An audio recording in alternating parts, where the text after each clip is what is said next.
Welcome to the deep dive. Okay, so you sent us some really interesting sources about nifty futures and options margins here in India. And let's be real, figuring this stuff out can feel a bit complicated. It definitely can, but that's why we're here, right? To sort of untangle it. Exactly. You want to understand it clearly without feeling totally swamped. At its heart, it's really about the money you need parked with your broker, to actually open and then hold on to your Like a trades. security deposit. Pretty much, yeah. Yeah. A security deposit against potential losses for futures and options trading. Okay, let's unpack the term margin itself. Sounds simple, but then you hear about initial, exposure, maintenance. It gets confusing fast. hmm So our mission today, let's just break it down. What are these different margin types for nifty trading? How do they actually work day to day? And crucially, why does understanding all this matter for you as a trader? And, there are some bits that might actually surprise you, hmm like the huge difference in margin needed if you're buying an option versus selling one. Right. And how hedging can seriously change the game, margin-wise. Totally. It can free up capital you didn't even know was locked down. Okay, fantastic. Yeah. So where do we start? The very first step, right? The money you need just to get a trade started. Initial margin. Initial margin, exactly. It's that upfront amount your broker needs to see in your account before you can even open a position. Futures or options selling, that is. And its main job is? It's to make sure right from the start that there are enough funds there to cover potential losses if the market, moves against you quickly. Your entry ticket plus a safety cushion. So it's not just a number plucked out of thin air. How do they figure it out? Oh no, it's calculated. It relies heavily on a system called SPAN. Span. Yeah, SPAN stands for Standardized Portfolio Analysis of Risk. Think of it as like a sophisticated risk calculator the exchange uses, NSE in this case. Okay, risk calculator. Yeah. What kind of risk is it looking at? It basically runs simulations. It looks at how much the Nifty usually swings around, that's volatility, and the total size, the value of the contract you're trading. Based on that, it estimates the worst likely loss in a single day. Ah, okay. So volatility and the size of the trade are key. Yeah. Makes sense. Could we use an example just to get a feel for the numbers? Sure. Let's take one lot of Nifty futures. The lot size is 75 units now. If Nifty's around, say, 25,000, the whole contract value is roughly 18.75 lakhs. Okay, quite large. Yeah. So for a positional trade, meaning you hold it overnight, the initial margin might be somewhere in the range of, let's say, 1,50,000 to maybe 2 lakhs rupees. Wow. Okay, so 1,050,000 to 2,000,000 just for the initial margin on one lot. That's a decent chunk of capital. It is. And remember, that's just an example. It fluctuates. Right. Now, I've also seen exposure margin mentioned in the sources. How does that fit in? Good question. Think of exposure margin as an extra layer. It sits on top of the initial margin. In another layer. It's really a buffer for those really sharp, unexpected market moves, the kind of extreme volatility that SPAN might not fully capture in its standard scenarios. It's extra protection for the broker and the system. So a secondary shield for real surprises. Yeah. How's that one calculated? Is it also span-based?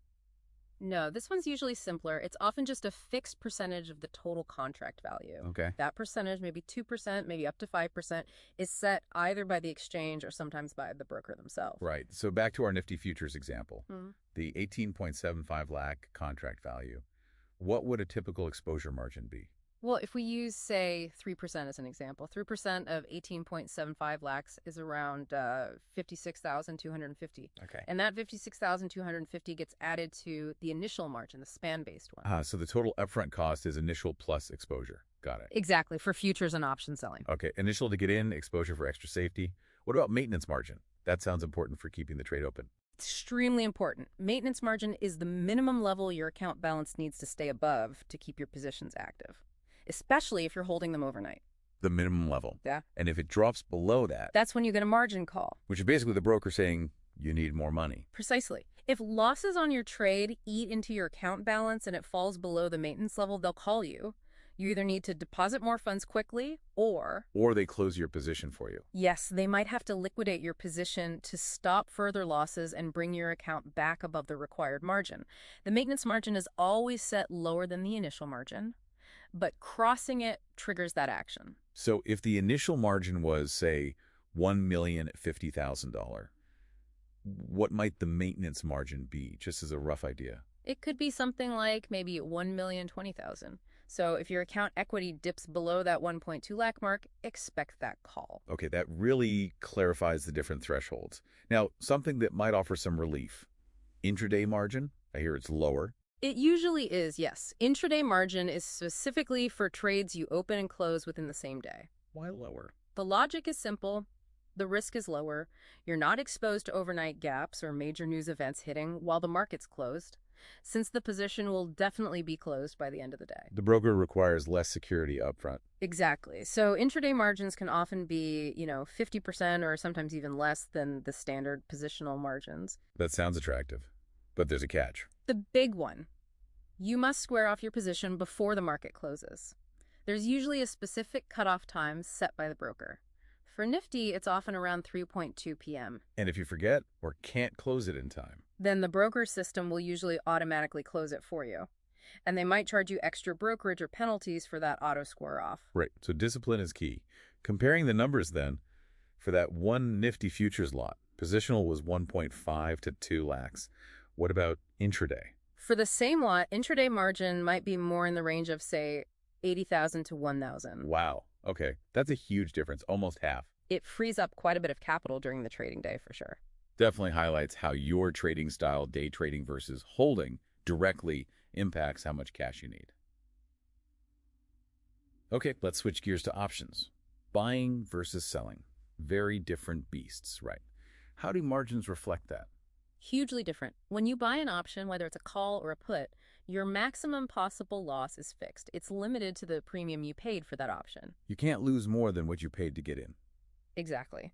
Because that risk is capped up front, when you buy Nifty options, you typically just pay the premium. That's it. No additional margin like span or exposure is usually needed from your end. Simple enough. Pay the premium, that's your stake. But selling options, that's where the margin story gets more complex. That's right. Selling or writing an option is where the risk profile flips. As the seller, you have the obligation if the buyer exercises the option. And crucially, your potential loss, theoretically, can be unlimited. Unlimited loss potential. Ouch. Yeah. If you sell a call option and the market rockets up indefinitely, your losses keep mounting because of that potentially huge downside risk. The margin required is much, much higher. Significantly higher. It needs to cover that much larger potential risk you're taking on as the seller. And how's it calculated? Similar to futures. The framework is similar, yes. It generally involves span plus exposure margin, just like futures. But the key thing is, for unhedged option selling, where you just sell a call or put naked, the margin can be substantial, often similar to the margin for futures. Okay, so selling a Nifty option might need that same 1.5 to 2 lakh margin we talked about earlier. Quite possibly, yes, for an unhedged position. But, and this is a really important but. The hedging angle again. Exactly. This is where understanding margin becomes really powerful if you hedge your sold option. Like if I sell a Nifty call, but I also buy another call further out of the money with the same expiry date, creating a spread. Precisely. Right. Or other defined risk strategies. By doing that, you cap your maximum potential loss on the strategy. You've defined the risk. And because the risk is now limited. Yet the span system recognizes that reduced risk profile for your combined position, and the margin requirement drops dramatically. Okay, how dramatically are we talking? Give us that comparison again. Selling a Nifty call unhedged versus hedged. Right. So selling one lot of a Nifty 25,000 goalie unhedged might require, let's say, 1,050,000 to 2 million in margin. Oh. But if you hedge it by, say, buying a 25,500 call for the same expiry, turning it into a bear call spread, the margin needed for that entire hedged position could plummet. You might only need somewhere between maybe 7,500 and 15,000. Whoa. From over 1.5 lakhs down to maybe 10K or 15K? It can be that significant, yes. It depends on the specific strikes and market conditions, of course, but the reduction is massive. That's incredible. It really underlines why people use spreads, not just for risk management, but for sheer capital efficiency. Absolutely. It lets you control the same underlying asset exposure with far less capital tied up. Okay, mind blown on that one. Now, one last margin type I saw mentioned, variation margin, also called mark-to-market. Yeah, variation margin or MTM. This isn't an upfront margin like initial or exposure. It's a daily adjustment to your account balance. Daily adjustment. Based on what? Based on the profit or loss on your open futures and options positions at the end of each trading day. Prices change constantly, right? So MTM settles those daily changes. If your open Nifty futures position made money today, that profit gets credited to your account balance as a positive variation margin at the end of the day. And if it lost money? Then the loss amount is deducted from your account balance as a negative variation margin. This happens every single day your position is open until you finally close it. It's like balancing the books daily on your open trade. Exactly. Keeps your account reflecting the current reality of your P&L. Can we run the numbers on that? Say I'm holding that one Nifty futures lot and Nifty drops 100 points today. Okay. One lot is 75 units. A 100-point drop means a loss of 175 euros, 7,500. Right. So at the end of that day, 7,500 would be deducted from your available margin balance. That's the variation margin debit for the day. Okay. And those daily debits are what can potentially push your balance down towards that maintenance margin level you talked about earlier. Precisely. If you have a string of losing days, those variation margin debits accumulate and reduce your available funds, potentially triggering a margin call if you cross the maintenance threshold. Got it. So it's a constant flow. Initial plus exposure to get in, daily MTM adjustments happening, and the maintenance level acting as the floor. This is making a lot more sense now. Good. And just to quickly tie some threads together, total margin for futures or option selling, initial margin, span part, plus exposure margin. For option buying, it's just the premium. Crucial distinction. And always remember, these numbers aren't totally fixed. They vary. Broker to broker might have slight differences, and overall market volatility plays a huge role.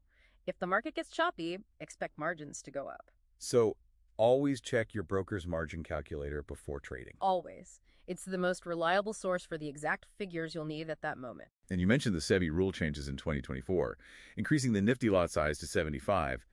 That pushed margins up across the board, didn't it? It did, naturally. Bigger contract size means bigger contract value, which translates directly into higher rupee amounts for margins. So those ballpark figures we used, like 1.5 to 2.25 lakhs positional for futures, maybe 80K to 1 lakh intraday, those reflect the current 75-unit lot size reality. Yes, those are roughly in line with current levels post-lot size change. And just to hammer home the margin call point, if those daily MTM losses drag your account below the maintenance level, you get the call. Add funds, or the breaker steps in, something every trader wants to avoid. Definitely. Keeping a buffer in your account above the minimum required margin is always a good risk management practice, especially in volatile times. Now, what about paying for margin? Can I use things other than cash, like stocks I own? Yes, that's the concept of using collateral. You can often pledge approved securities like stocks from your demat account or mutual funds, even certain bonds, and the value of those pledged assets can be used to meet a portion of your margin requirement. A portion, not the whole thing. Often not the whole thing, especially for derivatives like futures and options. Many brokers, like Zerodha, for example, have rules stating that a certain minimum percentage of your total margin must be maintained in cash. Ah, okay. Like a 50-50 rule. It's commonly around 50% cash, 50% collateral for F&O, yes. But the exact rule can vary by broker, so again, you need to check their specific policy. You can't always cover 100% of your F&O margin with just pledged stocks. Good to know. So even with collateral, having actual cash in the trading account is still vital. Now let's circle back to SPAN. We know it calculates the initial margin risk. Can we go a bit deeper into how it actually works? Sure. SPAN, that standardized portfolio analysis of risk, is really the core engine for exchange-mandated initial margins. Its main job is ensuring enough money is collected upfront to cover the potential worst-case loss over a single day, based on historical data and volatility. Protecting the system, basically. Exactly. It protects the clearing corporation, the brokers, and ultimately other traders from the risk of default. It uses a pretty complex model. It looks at your entire portfolio of positions on a specific underlying, like Nifty. My whole Nifty portfolio. Yeah. Not just one trade. Yes, it's portfolio-based. That's key. It then simulates how that portfolio would perform under 16 different scenarios. 16. What kind of scenarios? Combinations of different potential price moves in the Nifty index, up or down by certain amounts, and different potential changes in implied volatility. Volatility going up or down. It calculates the profit or loss for your portfolio in each of these 16 scenarios. And the SPAN margin requirement is then set based on the largest loss calculated across all their 16 potential what-if scenarios. It's looking for the worst plausible outcome in one day. Wow. Okay. That's quite comprehensive. And because it's portfolio-based, that's why hedging helps so much. Precisely.